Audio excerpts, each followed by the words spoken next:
Good evening, everybody. Testing out the mic right now just to make sure you can hear me.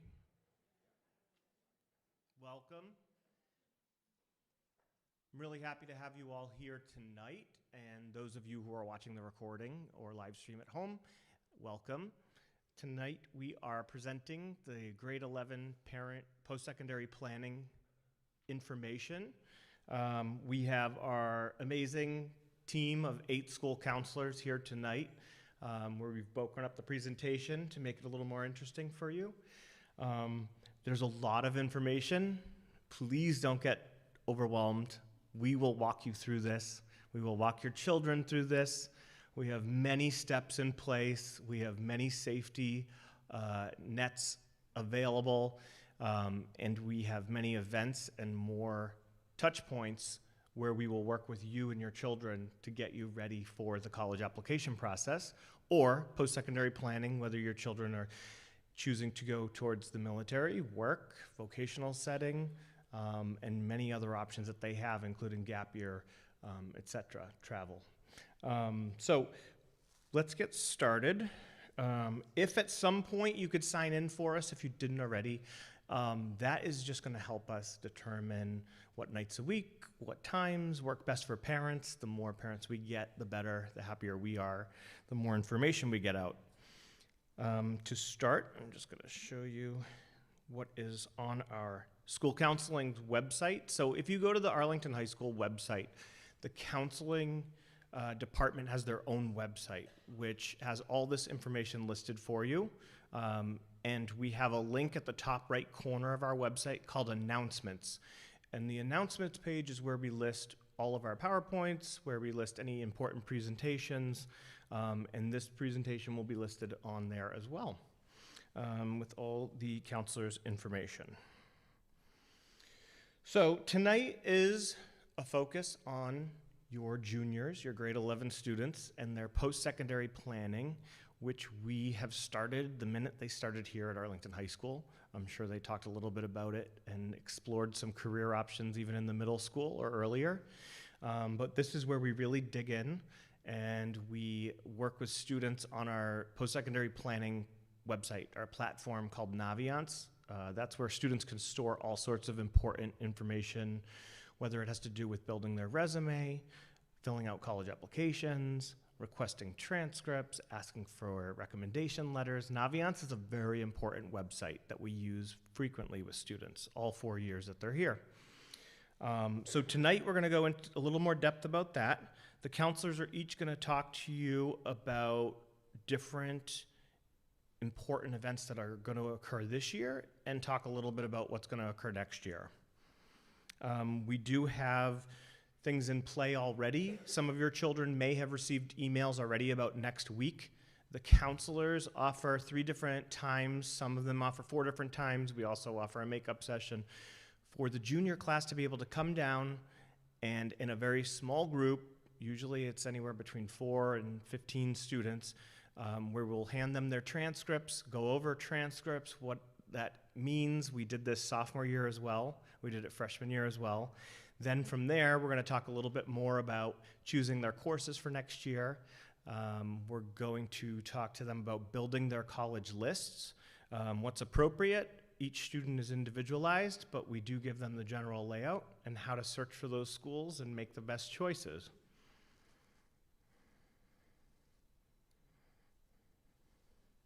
Again, I mentioned this presentation and our website have lots of information. Check back frequently. The school counselors every year, well, as soon as students become freshmen, we start our Google Classroom for each class. So anything that has to do with planning or post-secondary planning or course selection or anything relevant to the counseling department, we send through our Google Classroom directly to students. And they have the ability to go in and find older documents or the ones that we recently post. The school counseling newsletter, which we send out monthly, has lots of valuable information. Keep checking that every month. We send that to students and parents as well. If you're not getting that for some reason, please let me know. You may have blocked us at one point. I don't blame you. There's a lot of emails, but you might want to unblock that at this point. We do continually hold individual meetings, whether it's your student just having that self-drive and initiative and making their own appointment. If you want to assist and make sure that they make it to that appointment and you make the appointment with the counselor, we do everything that you need, okay? So feel free to reach out.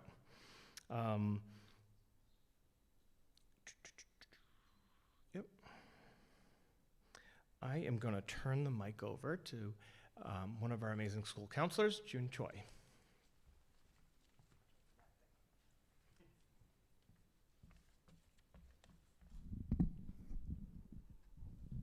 Hello, everyone. I'm June Choi. I have students with last names T through Z.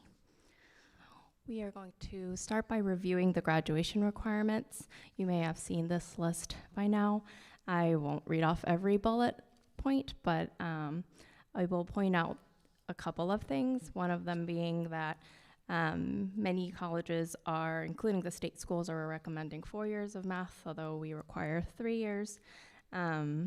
And another being that the language is, they recommend same language consecutive years for the language piece.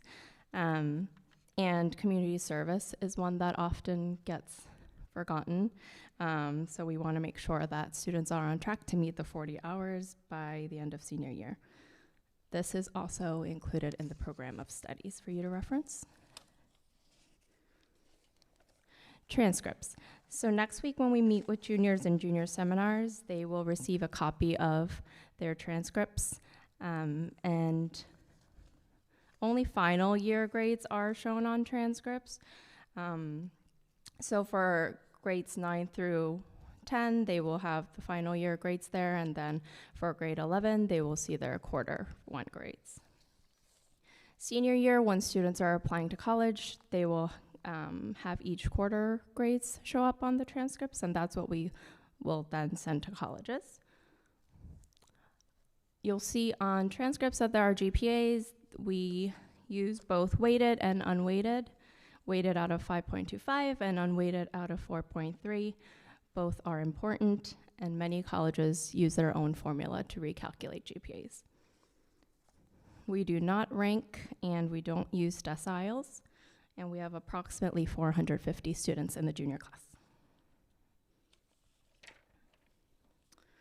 Next, for course selection, we will be starting the course selection process soon in the next month or two. And it's important for juniors to keep in mind choosing classes for next year that are both challenging and appropriate, and keeping in mind balance. This is something that we really try to emphasize with our students, because come next year in the fall when they're applying to colleges, that in and of itself can feel like a whole nother course. So we want to make sure that as they are weighing different options, that they're keeping that in mind, that it is going to be a big time commitment for them to put aside time for the college process. When we meet with students, we will look at their academic program as a whole, and again, make sure that they are taking on appropriate challenge, but also not overwhelmed.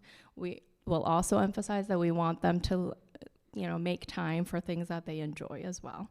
We want senior year to be productive, of course, enough challenge, appropriate, and also fun. So please have this conversation with them at home as well as we do here at school about keeping all of those things in mind when they're thinking about how to kind of plan for senior year classes. And stay tuned for more information about course selection. You will be receiving that via email with the timeline of how things will unfold here. And next, I will pass it on to Ms. Ferrari.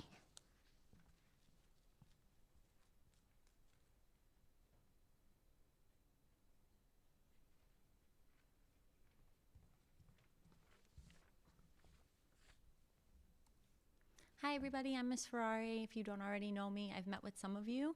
I have juniors, last names R through S. So we're gonna talk about the post-high school options today. We're here to support and connect students with a plethora of different options. Some of those include 2-year and 4-year college and universities, internships, volunteering, military services, trade school options, all of those things. So we tailor it specific to your child. So if there is a path that your child already knows or you as a family already know, we will work together to make sure that we get them on that path. These are just some of the options. If there are options that I did not list that you would like to talk to me about or talk to any of us about, definitely feel free to send an email and we can have a meeting or we can schedule a phone call. Finding the right fit. So again, we can tailor this search to your specific child, your student, sorry, and what they're looking for. It depends on, some students want to stay in Massachusetts, some students want to go all the way to California. I get that every year. They want to leave and not be here anymore. Some students have a specific major in mind. It's really important to read college and university school catalogs to see what's offered. Again, size, location, diversity, cost, housing opportunities, their study abroad programs, all of those things are super important to students, some more than others. So just have those conversations if you're not already having them. We'll also talk about that with them when we have our one-on-one meetings, and then also a little bit in the seminars that we're going to start next week. How to research colleges. We have a ton of ways for students to research colleges. Some of them include virtual tours that they can do on the college or university website. You can do what they call informal walking tours. So you can just show up to campus. You don't need to sign up or anything and just do a walking tour and guide yourself. There are formal tours that you can sign up for that schools offer. And we have college rep visits that come in the fall. Every fall, we have a ton of reps from different colleges that come to AHS, and they will provide detailed information on their application process, all of the different things that their schools offer. This is a great opportunity if your student is interested in a specific school and they're coming here to ask very specific questions to that rep. Almost always, I don't want to say always, but almost always, that rep that comes to the school will also be reading your student's application. So it's important to kind of be noticed and have a face and to be able to ask them those specific questions. We recommend formal tours as much as possible for students just because of what we call demonstrated interest. So if a student is really interested in a school, they should sign up for a formal tour. They should connect with the rep visit, because come application time, they will see, those schools will see that the student has signed up for X amount of tours, has gone to the rep visit, and it shows demonstrated interest for that school. Building a balanced list. We recommend 8 to 10. That's typical for college applications. So many students that I've had in my history have applied to a lot more than that, and they've ended up being burnt out or being really stressed about their applications. A lot of applications require supplemental essays, or they're just long to begin with. So it's really important that we have a healthy balance for those things. We also categorize the schools into different categories. So there's REACH schools, which, as you can see, admissions criteria exceeds the student's qualifications. So your student's GPA and test scores, if they took any standardized testing, is below what the school is looking for. Targets are students line up right with what they're looking for, their test scores and GPA, and then other criteria also. And then likely schools are schools that your student will likely get into. We don't want to say safety because nothing is safe, but likely schools are what your student could get into with those things. And then we say financial safety in terms of a public university or community college for something if finances are of concern for you. Just make sure that we're having some of those on the list to balance everything out. And now I'm going to introduce Ms. Ress, who's going to talk about Naviance. Thank you.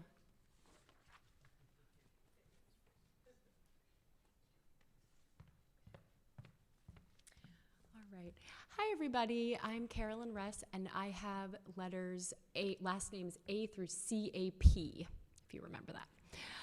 So I'm going to walk you through some of the features of Naviance, which is a really comprehensive tool that students use to complete tasks related to self-discovery and post-secondary planning. So students got their accounts in 9th grade, and parents and guardians also should have gotten an account then. If you didn't, or if you missed the email, you can definitely just reach out to your student's counselor and we can set you up with that. Or if you have a previous student who went through this and used the system, we can have you linked as well. So Naviance has a lot of the things that you see up here. There's a lot of really great features. In 9th and 10th grade, students did a lot more of the self-assessments related to their strengths and interests to see what might be good fits related to those. And then starting this year, we really delve into the post-secondary planning and research, where students are going to start using the data in Naviance, which I'll show you, to make a preliminary list of schools and just continue, comparing themselves to the data of applicants to different colleges from this high school. So it's all very specific for the past 5 years, so we keep it recent as well. And then also students will complete tasks related to their applications come senior year. They'll complete surveys for their teacher and counselor who are going to be writing letters. They're going to be requesting, transcripts and searching for scholarships and signing up for rep visits. So many different tasks that they'll be completing on this. Also, I should mention counselors and teachers come next year will be submitting documents to colleges via Naviance. So it's really going to be used heavily over the next year or so. So junior year, students are working off of this feature primarily, which is the colleges I'm thinking about screen. And you'll be able to see this as well in your own account, the parent account. So students, what we're going to be doing with them in the groups that are coming up is they're going to be doing a search based on different criteria to come up with a list of different schools that fit what they're interested in. So demographics, location, size, major, all of the different things that they're looking for. And they can add them to this colleges I'm thinking about list. And you can, I don't know if you can see it there, but it says who added the college. So the counselor, the student, or if you as a parent or guardian add, then they'll see that. And they can just continue researching and comparing schools that way. So we're gonna be introducing them to that. And once you click on a specific school, so this is UMass Amherst, because we do have so many applications, it shows tons of data on the college, and you can see this all in your account. You can scroll through what majors they have, what the cost might be based on your financials, student life, all different types of information. And the most important, I think, aspect of this is that you can see the admissions data for students from Arlington High School. So you can see, for example, let me change this. Last year for 2025 applicants, we had 230 who applied, and then 156 were accepted from our high school, so about a 68% acceptance rate. And then this year you can see 274 have applied. And we don't have a lot of data yet because they're still hearing about that. So you can really see how it relates to our school specifically. And really one of the best, most valuable features of this are the scattergrams. So some of you may have seen this before or looked into this, but your student will be on the graph when they compare themselves to the data of a college. So if you can see up there, there's like a little person symbol. So this is a student that has a 3.9 weighted GPA and an 1180 SAT score. And you can see this is for Salem State. So this is a really good example of what would look like a safety or likely school for this student. So you can see how they're really in that upper range of applicants.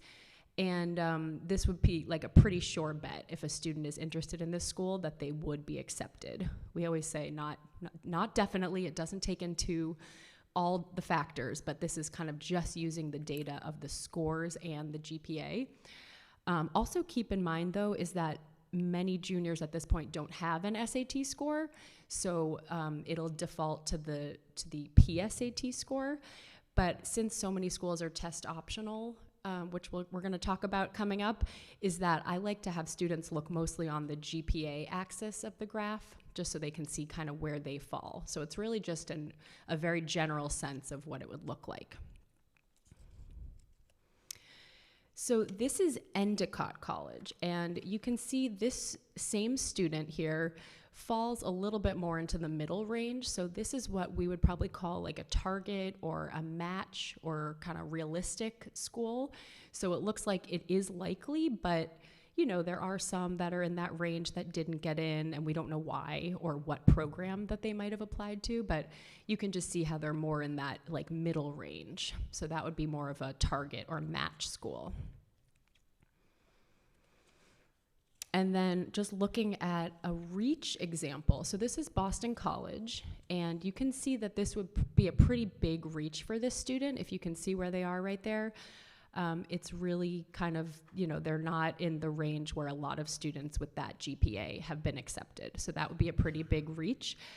Also, we like to always remind people that some of these schools that are so competitive are a reach for everybody, just because of the acceptance rates are so low and they accept so few people. So even if a student is at the very top of the graph, that could still, we like to say, is a reach because of the nature of the school. And again, we don't know exactly what program they applied to.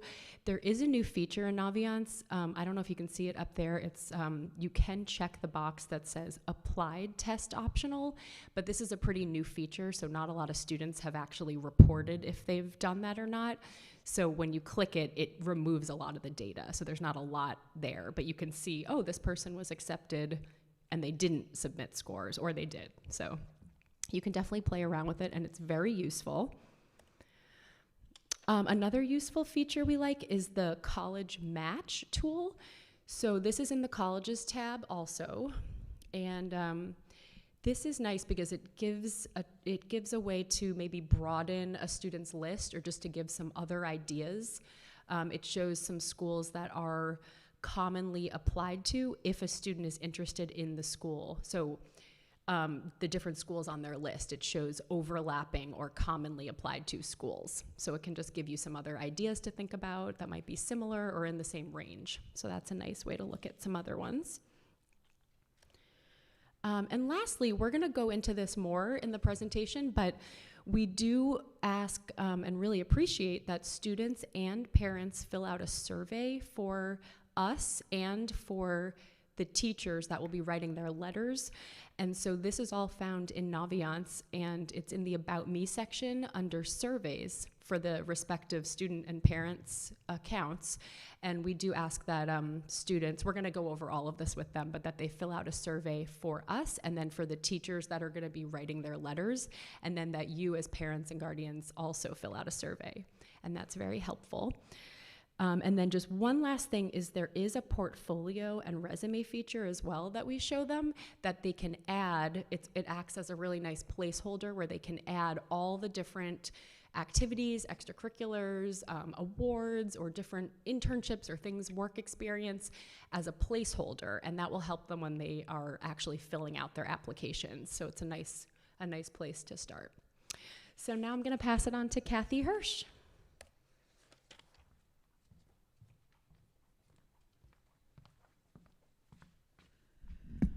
Hello, I'm Kathy Hirsch, and I'm working with juniors, last names K through MAH. And I'm here to introduce you to the components of the application when it comes time to apply in the fall. What you'll be looking at with your students are actually completing an application. So the student will do that via something called the Common Application, that is referred to as the Common App. There'll be they'll report all different information on there, including some specific institutional supplements that each college might ask for.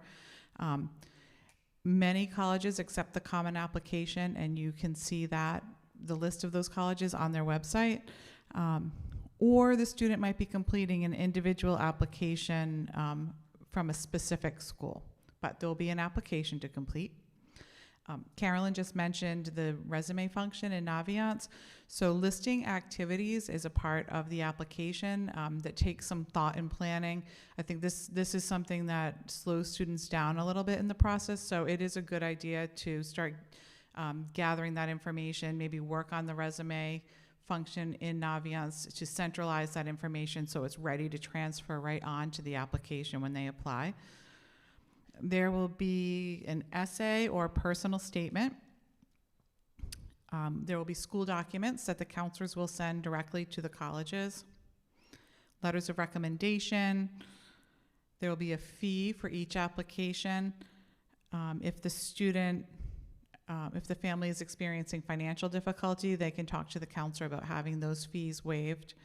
And then there will be college entrance exams to consider as a part of the application, so SAT or ACT scores. In terms of the essay and writing supplements, for the personal essay, students will start working on this spring in their 11th grade English class.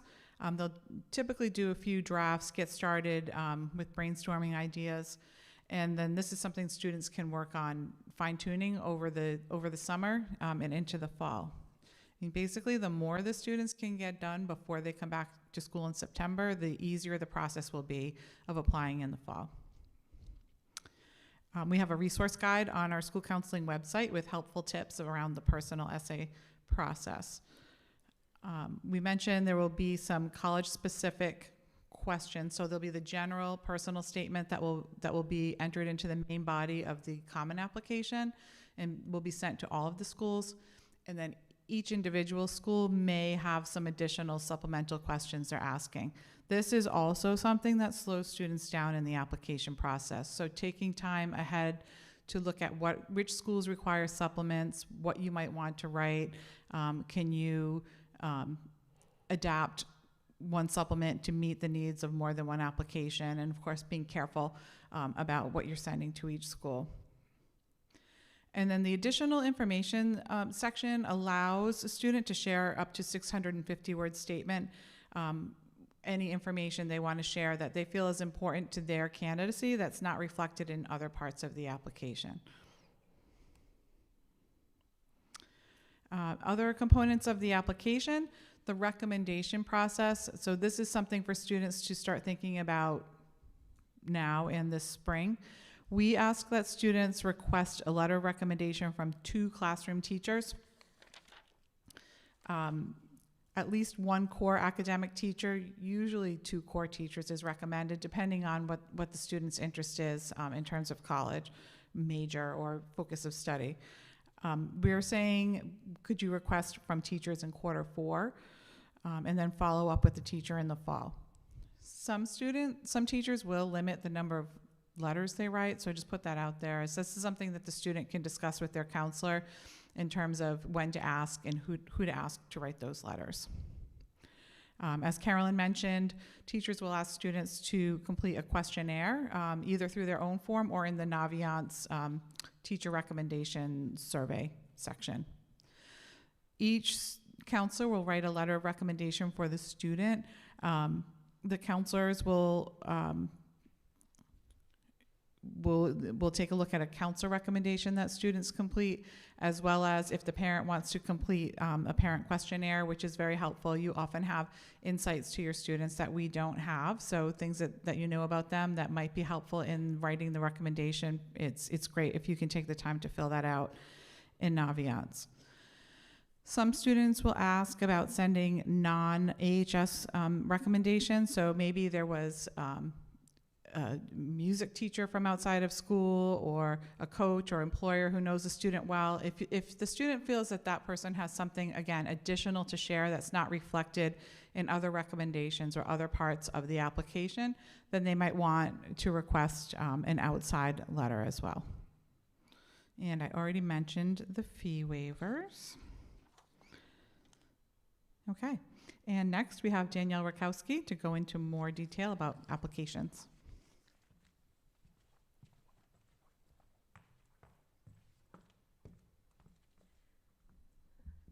All right, I have to liven this up. This has been way too dry. All right, So Danielle Rakowski, I have letters C-A-R to E, and I'm just going to stop for 1 second, all right? How many of you have been through the process before? Raise your hand. Now keep your hands up. Everybody look around, all right? So let's do it reverse. How many of you have never been through the applications before with one of your students? Now everybody turn around and look. All right, great. So just to say, I have a junior in high school, and I'm going to go through the torture with you as well. All right, it is crazy. So a lot of new people here with the experience, and a lot of repeated. So just know everybody's on their own agenda and plan, okay? So now I'm getting into the SAT, ACT stuff, which we're all looking forward to. All right, so I do this slide because I happen to be the SAT coordinator here. I'm not saying I support College Board, I'm just saying I am the coordinator for SAT, all right? So I hope to give you some clarity. So this spring, we have 2 tests that we offer here at the high school. It's just March and May, all right? There's also a June test offered elsewhere, so you have to find a school outside of here. Registration is directly through College Board. We do not register students for the SAT, all right? We recommend students, juniors, to take an SAT or ACT, and I'll get to the ACT in a minute.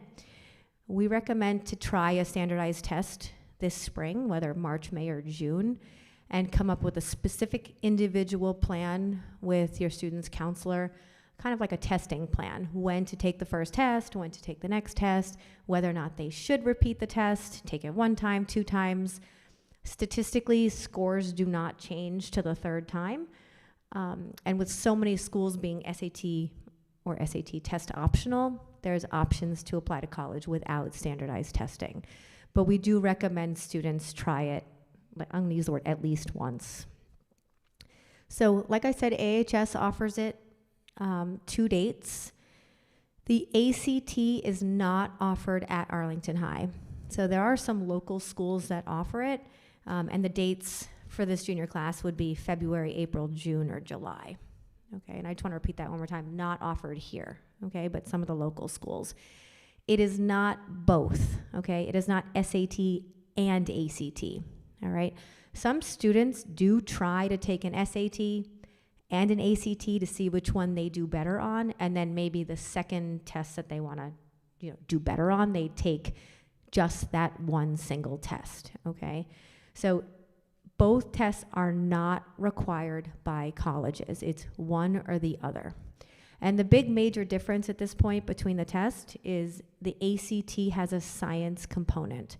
Some students feel like the science would really give them a leg up on their score, so they do take the ACT if they want. The ACT also has a writing component, an optional writing piece that the SAT no longer has. All right. SAT is out of 1,600, so 800 for math, 800 for English, and the ACT is out of 36. Okay, so that's like the highest you can get on that test. The big major differences, like I said, are like the science and the optional writing. Other than that, it used to be abstract knowledge. It's not. They're both basically abstract at this point. All right. Score reporting. So many test optional schools, like I said, the website is listed here. It's also in the slides, Fair Test. You can get an up-to-date list of all the schools that are test optional. But basically, all students who want to send their scores, they self-report initially.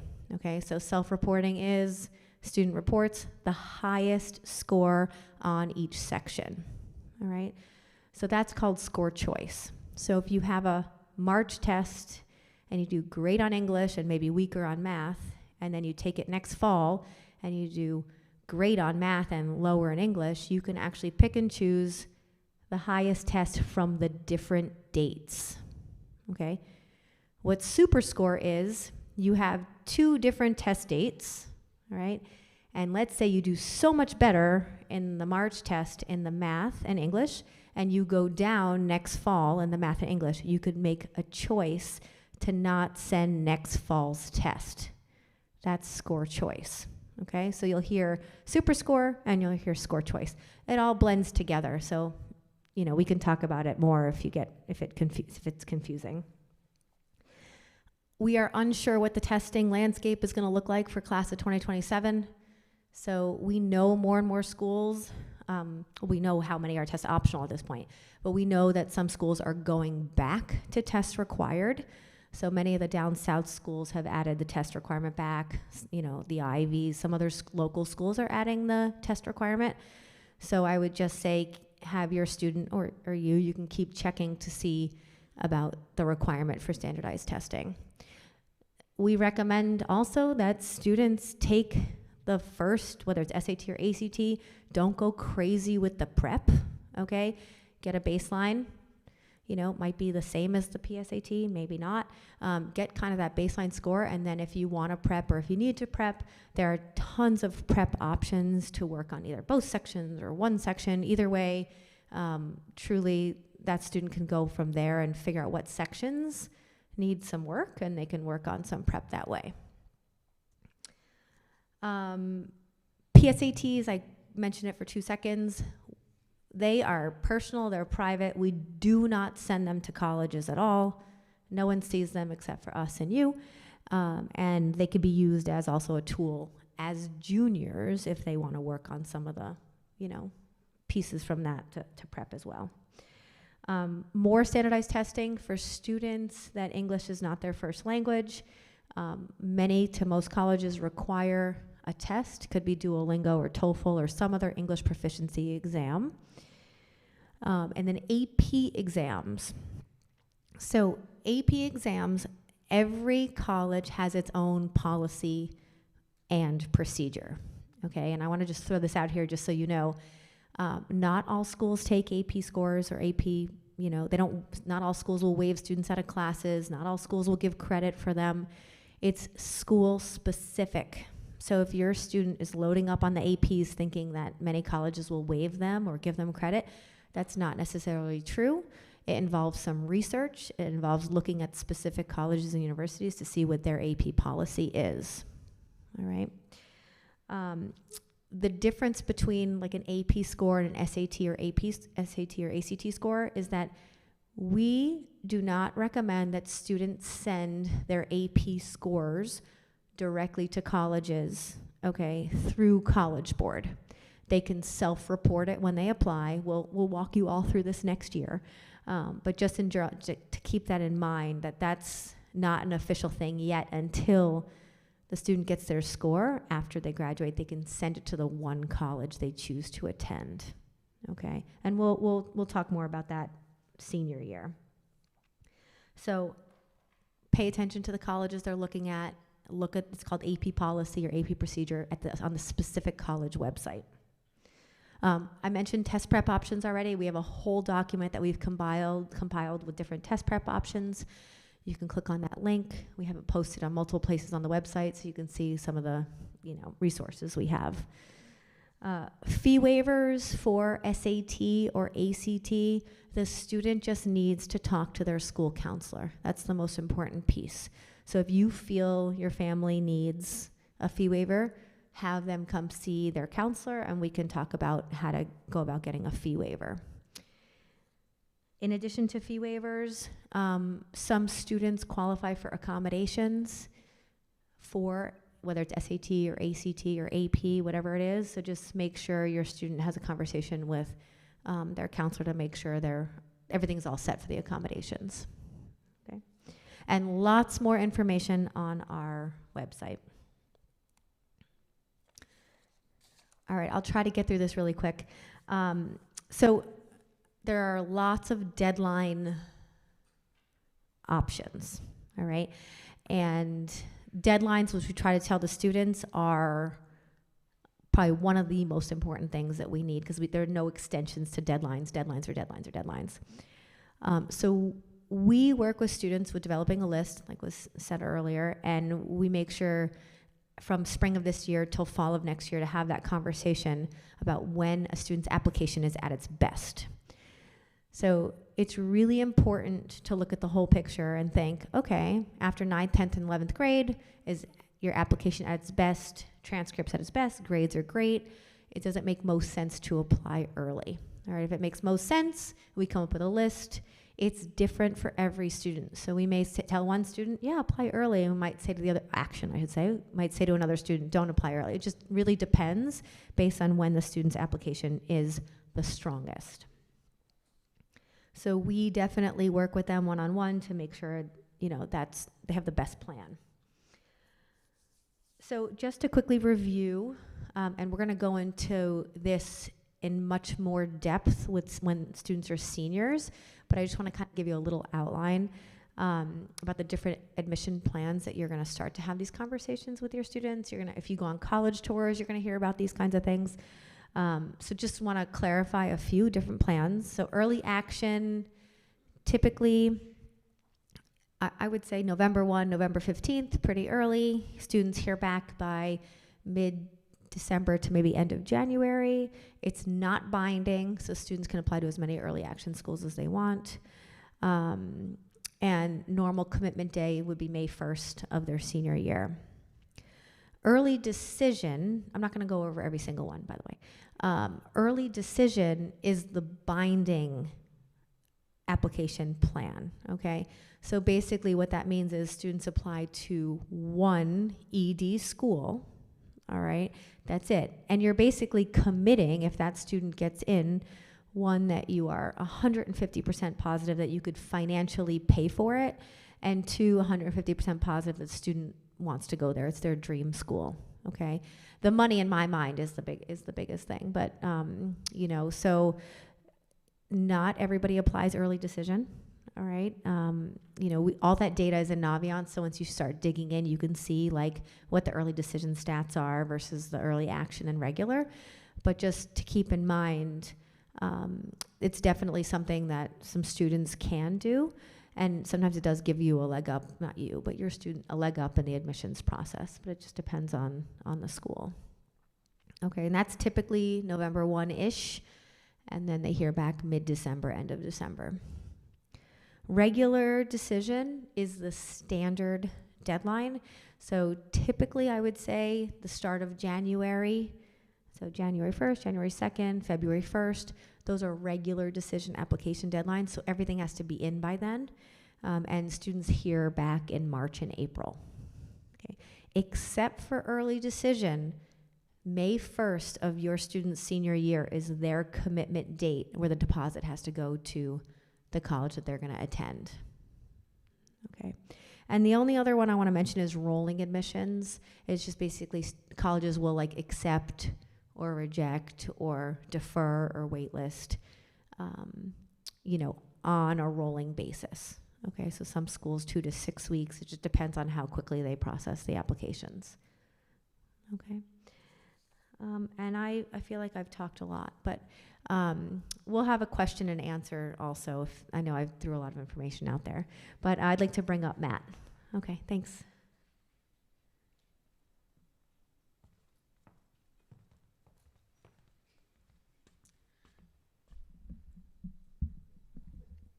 All right, good evening, everyone. My name is Matt Ruane, and I work with 11th grade students, last names F through J.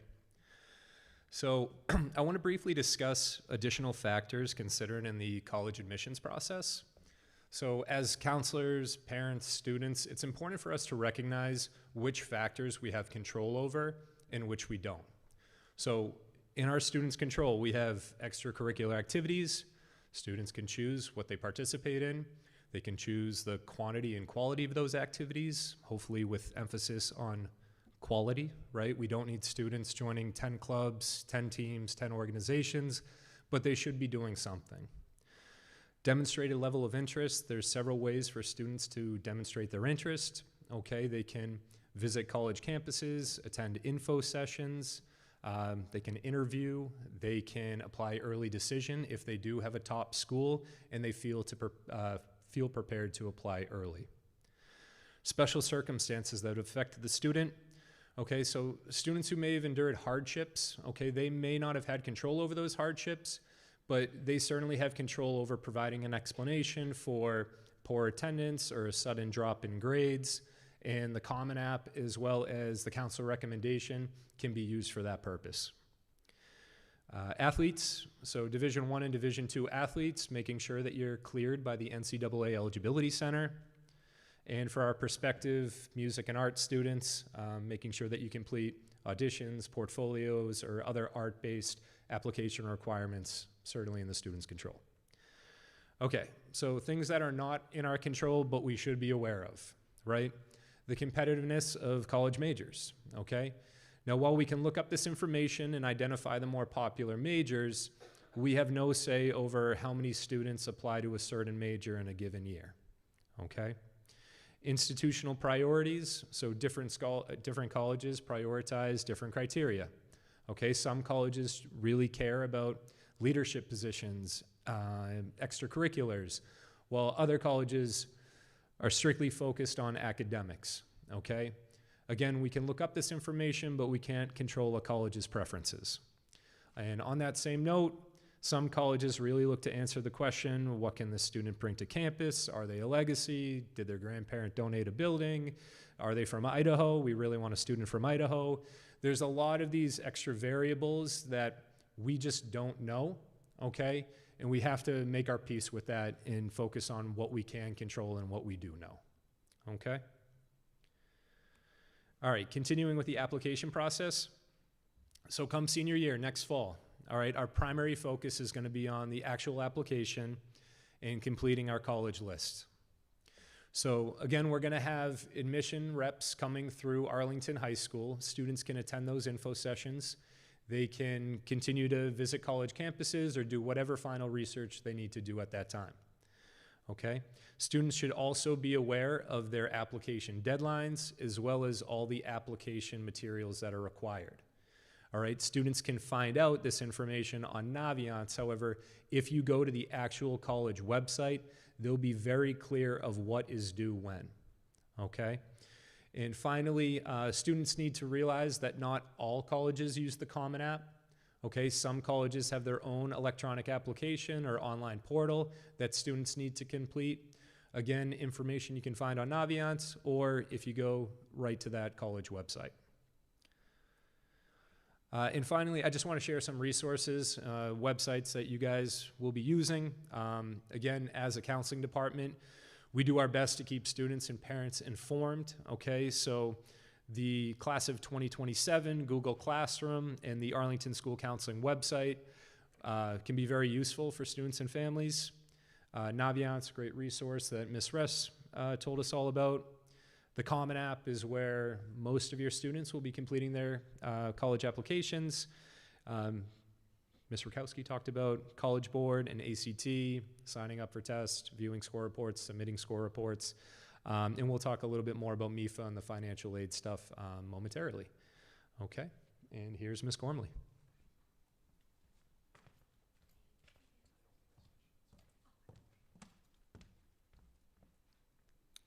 Hi everyone, I'm Sarah Gormley. I have students P through Q, and I'm going to be walking you through a to-do list for the spring and then the summer. So research colleges, try to go on visits if you can, attend college fairs. We have more information for that on the link. Sign up for the SAT and ACT in the spring. Students attend our junior group seminars starting next week. And then after that, they're going to sign up and attend an individual planning meeting.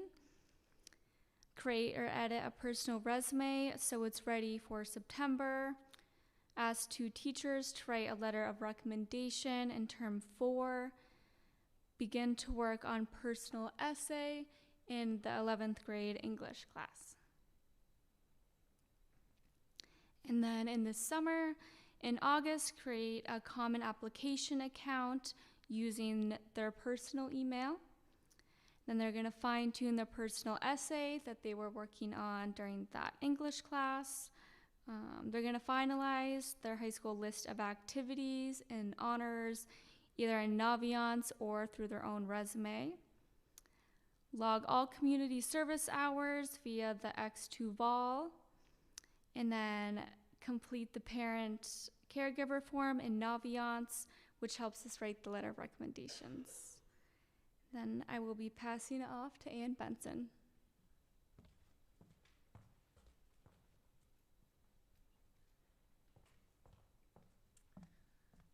Hi everyone, you're doing it.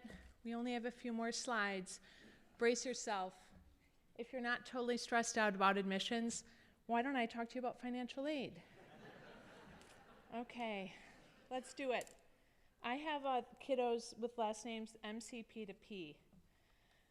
So one of the things that you can do while your kids are working on their actual applications is you can lean into the financial aid process. It's pretty confusing, so we wanted to take a little time tonight and just kind of brief you about it. We're going to have a financial aid night next October, which will be really helpful. But just for some acronyms, just to get it going, the free application for federal student aid, the FAFSA, this is required for all colleges and universities in the US. Completing and submitting the FAFSA is free, which is great, because this is a small fortune, all the applications and the college board stuff. And by submitting the FAFSA, it gives you and your student access to the largest source of financial aid for college. You'll submit your FAFSA sometime. We recommend it typically opens in October 1. You never know with the feds because sometimes they reconfigure it, but October 1 is a good benchmark for when you can be working on it. And the one thing about the FAFSA is deadlines do matter. Schools want to try and provide application or admissions decisions with financial aid. They like to pair that. And you can help your family and your student by doing your financial aid applications when that application opens. So we've got the FAFSA, and it's pretty straightforward and takes the least amount of time, asks the least amount of questions. And then there's this thing called the CSS profile. And this is another financial aid form, and it's required by many private universities and some public. The profile, it's going to take a deeper dive into your family's financial resources. Unlike the FAFSA, it's going to look at every type of untaxed income. It's going to look at assets. It's going to look at retirement. It's more arduous. We would recommend starting with the FAFSA because it kind of gets your feet wet with it. And then for the colleges that require the CSS profile, then you can start that.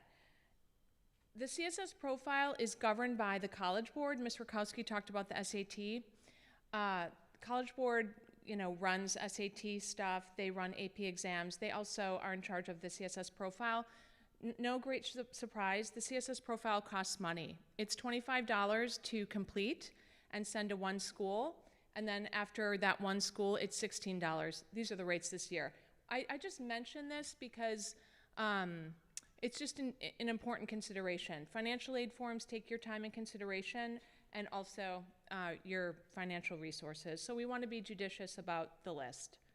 There's this other thing called the net price calculator. If you've been on any college websites, you'll see there's this calculator, and it will ask you a bunch of questions. It'll ask you about your income. You can take some of the information you would use on the FAFSA and plunk it into the website. It won't give you a definitive answer on what the cost would be, but it'll give you a ballpark. So that's the college's way of just trying to give you a little bit of a heads up as to what this could look like for you and your family. The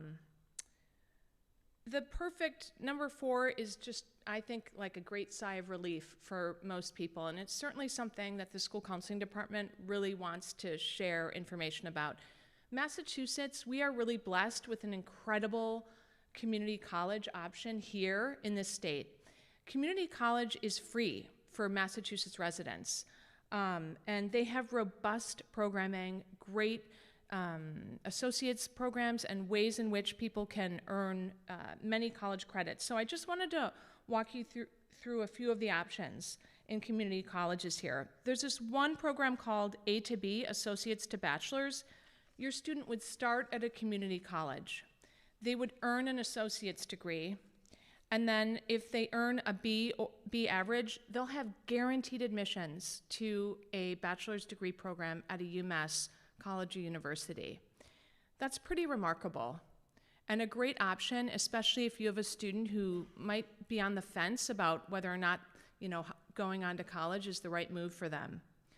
That student who started at, let's say, Middlesex can finish at a state university or a UMass campus, and you can really launch from there. There's different A to B, associates to bachelor's MAP pathways that are available in dozens of the most popular majors. And what majors are there? Just a sample: business, education, many of the STEM fields. The A to B option allows for full and part-time study. And the GPA required for this program is a little bit lower than the next one I'm going to talk about, which is the Commonwealth Commitment. So it hovers around 2.5 to 3.0. Then there's this other program for community colleges here in Massachusetts called the Commonwealth Commitment. The students, it's a little bit more arduous as far as it requires full-time attendance. They are given 2.5 years to complete an associate's, but then they have to maintain full-time continuous enrollment in the bachelor's degree program. So like A to B, they transition to a 4-year school. With the Commonwealth Commitment, there's all these financial incentives if the student is able to maintain a 3.0 GPA, so you'll see a bump up in the GPA, and that student has to have continuous enrollment in that bachelor's program. So what does that money kind of look like? There's a freeze on tuition and mandatory fees all 4 years upon entry into this program. So your student would meet with someone at that community college and just kind of map out what that pathway would look like. And also there's a reduction in tuition and mandatory fees. But if A to B is too much of a commitment and the Commonwealth Commitment just seems like too much, there's this other program called the Gen Ed Foundation Program. And that allows students to basically tick away at those mandatory required classes at a 4-year school and really get a leg up for an easy transfer of those community college credits into a 4-year school. So bottom line, even if your student might be interested in a 4-year school, just know that there are many, many options in the community college avenue here in the state of Massachusetts. Tuition Break is also another great program here in the New England area. So if your student is pursuing a major that's not offered in your Massachusetts state school, so fill in the blank, Framingham State, UMass Amherst, Westfield State, Salem State, they might be eligible for reduced tuition at a different public university in New England. You have to look really closely about what that is, because most of the schools offer, the major your kiddo's looking for, but if they don't, this is a great way to save money and something, we can help them take a look at as well. Number 6, MIFA, is such a fantastic resource, and it's called the Massachusetts Educational Financing Authority. They're fantastic. They are here to help you better understand financial aid, many other things, but really you can zero in on financial aid. It's a lot to figure out and absorb. They have podcasts, they have webinars. I signed up for a webinar in 3 weeks about the tuition break, just to kind of remind myself of what that's like. And it's not a heavy lift, it's 30 minutes, you're in and out, but they're really committed to helping Massachusetts residents have a better understanding of what financial aid looks like and help your family afford it. So I can't say enough about MIFA. It's a great resource. We're also going to help students better understand what that scholarship search looks like. In a month, we're about to have these XBLOC seminars for our seniors to help them with their scholarship application, college scholarship application. And we know that this isn't over after the college application. Now it's onto the financing piece of things. So scholarships are listed in Naviance, another great resource. We also post local scholarships. We push a lot of information to Google Classroom. We really need to partner with you to kind of continue to remind your student to check their emails, check the Google Classroom. So we do our best to kind of get that info out there to them. Then there's the Koplik and Adams Scholarship. This is linked to MCAS scores. The state decides what those scholarship and MCAS scores cutoffs are. You'll receive information about that in the spring and then in the fall. Okay. And then number 9, we will host a financial aid night here in the fall, just to kind of bring this more into focus, because we totally appreciate that this is a lot of information. But getting ahead of it with a little bit of work with MIFA and podcasts can be a great way. Outside college advisors, we've heard a lot from parents. Parents have had questions. Do I need one? Should I get one? My next door neighbor has one. I heard my friend at the Kickstand Cafe, they're getting one. Listen, you can get yourself an outside college advisor if you would like. Absolutely. That's totally up to you. We support whatever your family needs to do to walk through this process. But we felt as a department that it's really important to just share and remind parents, you have, 9 professionals here that are well-versed in this college process, and we are here to support you and your student. So we are well-equipped and at the ready and really excited to do just that. So they will be able to get their needs met with our expertise. With that said, we honor and respect your family's decision to do so. We have one ask, and it's an important ask, that your students still and you partner with us, because there's so many things on our side that we need to still tend to, regardless whether you get an outside consultant. And that includes a lot of the Naviance work. It includes kind of double checking that college list and making sure that it's balanced. And just like the nuance of all the administrative stuff, making sure your student requests the transcripts, and just following all the little details and nuances that if they don't meet with us because they think that they've got themselves covered with a consultant, that we're going to run into issues. Okay, awesome. Thank you. So just to quickly wrap up before we do the Q&A, it's important to maintain a healthy balance with course load and extracurriculars. In a month, we're starting to do that course selection, so balance really is the order of the day. We've been saying this, your kids have heard this since middle school. Social networking sites, you just have to be really mindful. Colleges are going to Google your kiddos, so really what we say in the seminars, if your grandparents you'd be embarrassed if your granny or grandpa saw it, then please don't post it. Follow that golden rule, be kind. We really want to help your student find the best fit. That's important. A lot of times we hear, I want to go to a good college. What's good for your student might be different for someone else. We're here to help them find that fit. College visits, February break, April break, these are great times. And if you can't make it to some of the schools, no stress. You can do a virtual tour. Those are great. A virtual info session, you can do it from your kitchen table. So it's okay, especially if you have a kiddo who thinks they want to go to UCLA and you can't fly there. No problem. Just do the online stuff then. Stay positive and calm. We're really here to partner with you and support it. If you have questions or concerns about your students' coursework, academics, first line of defense is contacting that teacher. They know best. They're boots on the ground, seeing what's going on with the grades and the assignments. And then we really are here to support you and your student, and we look forward to continuing to partner with you. Resources and links, SAT prep options if you want them. We have a post-secondary planning checklist that's really helpful. If you follow that, you're going to be in good stead for the spring and summer. College fairs, there'll be tons of those, but as someone mentioned tonight about the admissions people, they come all September and October. We have colleges here all the time. It's a real benefit to the students, so we'll have college visits here. We have an awesome coffee hour tomorrow, 9 to 9:45. It's virtual, so we're not serving coffee here. You drink your coffee at home, it'll be fun.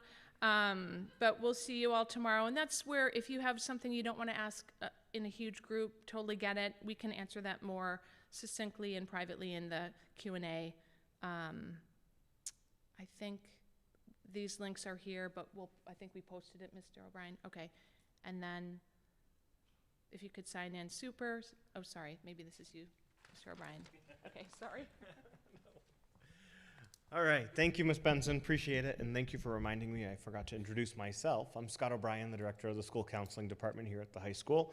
And thank you to the school counselors. You did a great job tonight. I want to just highlight a couple things that I picked up and my ears perked up that you might want to keep in mind.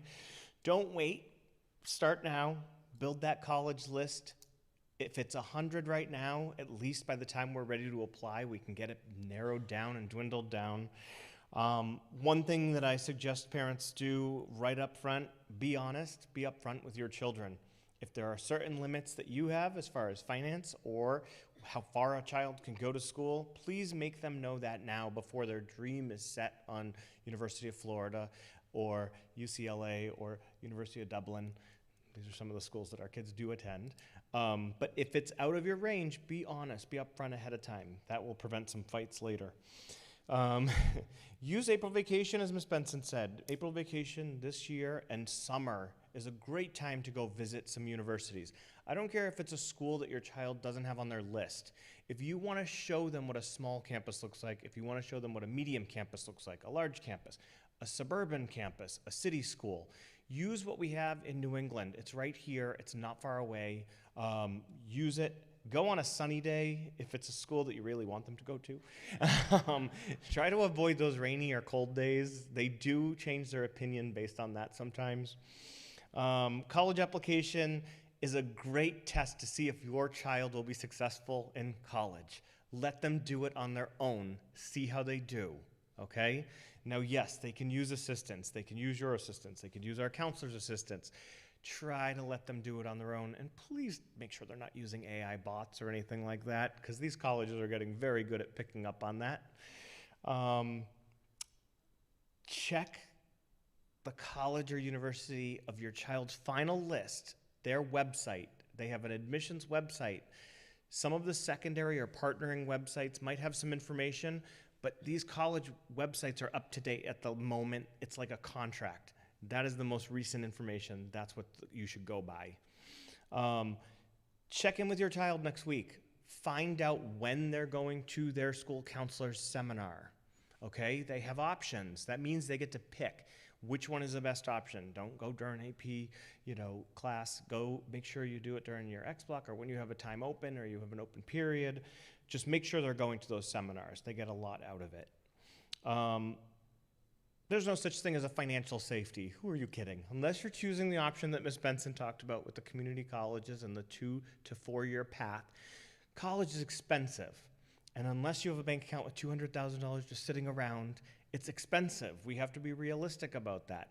So think about it when the children are building these lists, the more desirable your child is to that college, the more likely the college is considered a target or a safety, the more likely that that school wants you, the more likely you might end up with some merit aid. Keep that in mind. That's just a small part of the process. There are millions of dollars of unclaimed scholarships every year. We will send you tons of scholarships. Your children have access to the Naviance scholarship page next year. They're going to have the town scholarship and the high school scholarship, which one application applies to tens of thousands of dollars that we give out. There's so many different options. So keep an open mind. Financial aid night next year is awesome. Make sure you attend. Wonderful time. If you have questions, we're going to do a quick Q&A today. I'm going to do a loop around with a microphone. Counselors are going to come up on stage here and do the best they can to answer you. Please try to stay away from individualized questions. If this is about your family or your child and it doesn't apply to anybody else, try to hold that for your individual meetings with the counselors. We don't have a ton of time tonight. I do want them to get home and get to bed so they can help your children early in the morning, because who knows if we have school on Monday. I'm not saying anything that wasn't me. I didn't jinx it, I promise.